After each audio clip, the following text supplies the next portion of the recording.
راح فين يا شيخ؟ رايح فين؟ رايح الفجاله، بس الفجاله اللي في المعتمديه. تعالى اوريك، خش خش خش.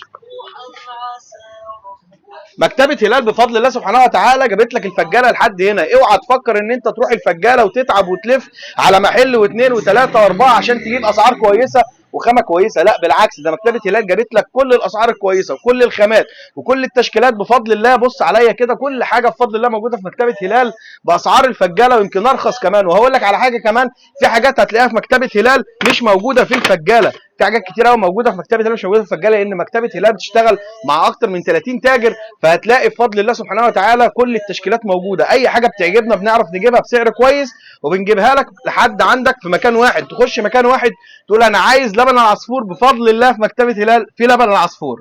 واقول لك على حاجه كمان، في توصيل للقاهره الجيزه، التوصيل كمان للمعتمديه وبلاد دكرور هيبقى ببلاش بفضل الله سبحانه وتعالى لحد 20/9. لحد 20/9 التوصيل في البولاق الدكرور والمعتمديه ببلاش في مكتبه هلال.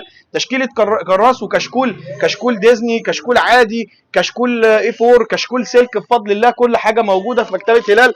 خش عليا كده، كشاكيل السلك كل اشكالها وكل انواعها، والهارد كفر والعادي كله بفضل الله موجود في مكتبه هلال. بريات اشكال، اساتيك، اقلام اشكال، كل حاجه موجوده في مكتبه هلال بفضل الله.